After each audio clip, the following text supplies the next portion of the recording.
Perder gordura com certeza é a palavra mais forte no mundo hoje quando você fala de estética. Então, não adianta, você vai falar de ganhar músculo, você vai falar de definição, mas o pessoal quer primeiro se livrar de perder gordura, barriga, deixar a pele fina, mesmo que seja magro, mas eu quero ser seco. Então tá, intervenção dedística gostiana, clica no gostei, se inscreva aqui no canal, para isso você vai ter que desvirar talvez o celular, e vamos ao vídeo de hoje, que são 8 mitos sobre esse processo catabólico. O processo catabólico não é de perder massa muscular? Catabolismo, molécula maior, ela é diminuída para menor, e essa diferença é utilizada para energia. Logo, catabolismo no músculo, perda de massa muscular. Catabolismo na gordura, perda de gordura. Perder gordura é um processo catabólico. Diminuição de molécula maior em menor para a diferença ser utilizada como energia. E o 8º mito daqui é: a balança é que manda na hora de você ver se está perdendo peso. Pessoal, perdoe ter que começar com isso, o vídeo, quem é um pouquinho mais antigo, mas tenha noção que tem pessoas que estão entrando nesse mundo agora. Então pega na mão delas, como eu faço às vezes com vocês aqui, humildemente sempre. O que acontece, pessoal, na perda de gordura através da balança, é que a balança não é o mais fiel que acontece. Se eu perco líquidos, eu não perdi gordura, mas eu perco peso.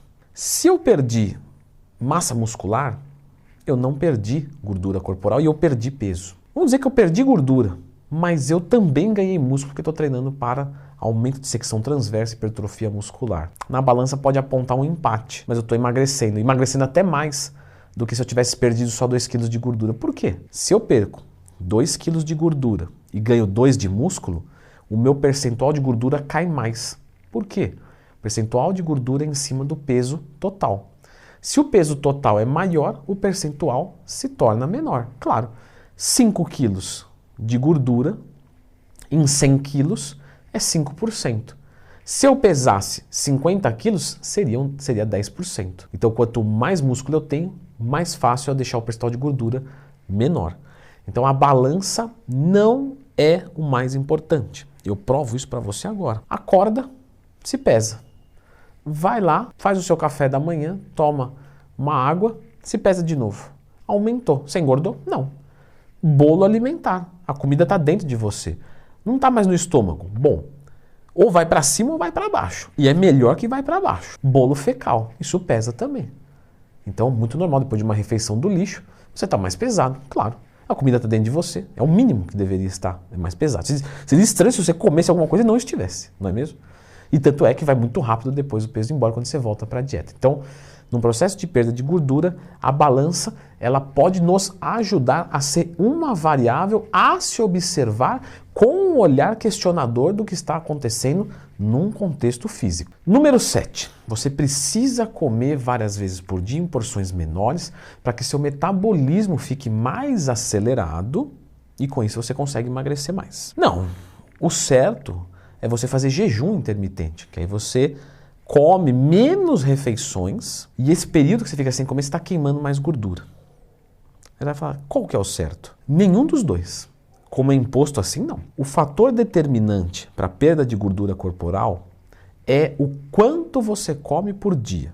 Se você come espalhado em 15 refeições no dia ou uma vez no dia, o mais importante é o tanto que você come. Quem vai emagrecer mais? Quem come 2.000 ou quem come 3.000? 2.000. Lógico que não estou dizendo que você deve comer só 2.000, que é melhor do que 3, tá? Eu só estou usando números hipotéticos. Ignore todos os números. Mas pegue a ideia. Quem come menos, emagrece. Número 6. Para emagrecer, temos que cortar os laticínios, o glúten. Pessoal, também não. Lembra do número 7. O que você precisa é déficit calórico. Lógico que tem diversas estratégias. Leandro Twin já falou das estratégias aqui? Já. Lembra sempre de procurar Leandro Twin mais tema, como montar uma dieta de emagrecimento. Eu fiz passo a passo com a tabela do Excel. E nesse caso, cortar os laticínios é para quem tem intolerância à lactose. Cortar o glúten é para quem tem alergia ao glúten. Esse tipo de coisa em indivíduos saudáveis não muda nada o processo de emagrecimento. Número 5. mas aí eu corto a gordura. Não, não vai melhorar. Mas aí eu tenho que ingerir gordura, que ingerindo gordura, o meu corpo vai ver motivos para queimar a gordura, porque está vindo de fora. Fisiologia de boteco. Isso aí não serve aqui não. Pessoal, a gordura ela é um macronutriente que tem bastante calorias, mas ela também nos fornece funções muito importantes na manutenção do colesterol, dos hormônios. Apesar dela dar muita caloria, ela também dá mais saciedade. Então você pode colocar gorduras na sua dieta com cuidado dentro das calorias do seu dia. Você não precisa cortar a gordura da dieta. Também, vou exagerar então no consumo de gordura porque vai dar saciedade, ela é termogênica. Também não, porque ela tem muita caloria. Então, novamente aqui é o equilíbrio. Número 4, beber água gelada. O nosso corpo gasta energia para esquentar e com isso, ele esquentando, eu queimo mais calorias. Isso é verdade? Sem nenhum tipo de dúvida. Pô, Leandrão, agora eu vou desinscrever do canal que você errou feio. Não, calma. É verdade. A questão é, isso é irrelevante. Aí já melhorou um pouco, Leandrão, tá perdoado. O que acontece, pessoal, é que realmente quando você ingere uma água muito gelada, você gasta um pouquinho de caloria para esquentar ela. Na verdade, não é bem isso, né? Vamos explicar direito. É porque você ingere ela, o corpo tem uma temperatura que ele tem que trabalhar, ele sempre busca aquela temperatura. Então não é que o corpo quer esquentar a água, é que a água esfria o corpo e ele tem que voltar para aquela temperatura. E isso gasta calorias. Só que o tanto que gasta é irrelevante. Então você vai consumir 3 litros de água gelada para queimar 30 calorias a mais. E ter uma dor de garganta, não ir treinar e perder tudo. Então você não vai beber água gelada se você quer emagrecer. Você vai fazer cardio. Pô, Leandrão, achei que era só tomar um litrão de açaí zero. Não é. Número 3. Vou fazer o quê? Vou treinar com blusa de manga. Você pensou que era sem a mão, né? Não. Vou treinar com blusa de manga e preta, que é para reter calor mesmo. E aí eu vou estourar a boca do balão. Parece sessão da tarde. Pessoal, não vai adiantar. Quando você coloca uma blusa de frio, o que pode acontecer?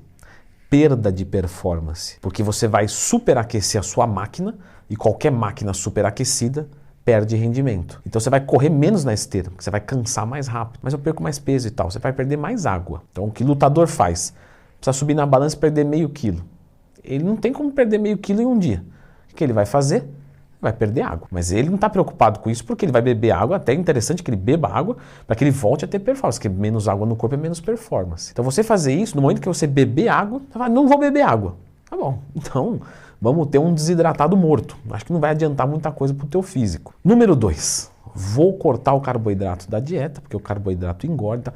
Pessoal, também não. Quando você quer fazer um processo de emagrecimento, você precisa do carboidrato para que você tenha disposição para treinar, e treinando mais pesado, você vai queimar mais calorias e vai criar um processo que se chama EPOC, que é a superutilização de oxigênio pós-exercício físico, que é extremamente bem-vindo no processo de emagrecimento, e com isso você vai conseguir o processo de emagrecimento de forma saudável e sustentável. Logo, cortar os carboidratos por completos é um erro. Leandro, mas aí eu vou emagrecer mais se eu cortar? Não. Temos estudos claros que mostram uma dieta cetogênica e uma dieta com carboidrato, as duas com a mesma quantidade de calorias, ou seja, 2.000, 2.000. Essa aqui só proteína e gordura e essa daqui proteína, gordura e carboidrato. As duas geraram a mesma perda de gordura corporal, ainda que a primeira gerou mais perda de peso porque desidratou mais, o que não é legal. Menos glicogênio, menos água, e isso gera menos peso. Só que no momento que a pessoa come, volta tudo, então não adianta nada, não perdeu mais gordura. Então você não vai cortar os carboidratos da sua dieta, você vai reduzir. Aí beleza. E número 1, eu só vou perder gordura se eu tomar alguma coisa. A única coisa que você tem que tomar é vergonha na tua cara e fazer o que tem que ser feito. Eu sei, às vezes é difícil, a gente não está com o estado emocional bom, a gente fala assim, pessoal, fala brincando, tá? Eu entendo a dor de cada um. Não é fácil perder gordura. Se fosse fácil, todo mundo era magro. Mas realmente você não precisa tomar nada. Termogênico, esteroide. Agora, claro, se você usar alguma coisa que vá a favor de um processo lipolítico, ou seja, de perda de gordura, você vai ter uma facilitação desse processo. Um termogênico pode reduzir o seu apetite e dar mais disposição, e isso é muito bom num processo de perda de gordura corporal que você come menos? excelente. Agora, sem ele eu consigo? É óbvio que sim, sem nenhum tipo de dúvida. Então, é muito legal esse negócio de termogênico, né? Termo, calor, gênico, geração, geração de calor a partir de calorias. Mas você falou de outros efeitos dele. Que tal entender tudo sobre termogênico? Então, dá uma assistida nesse vídeo, pelo amor de Deus, porque realmente você precisa entender o que é um termogênico, porque provavelmente você está usando errado.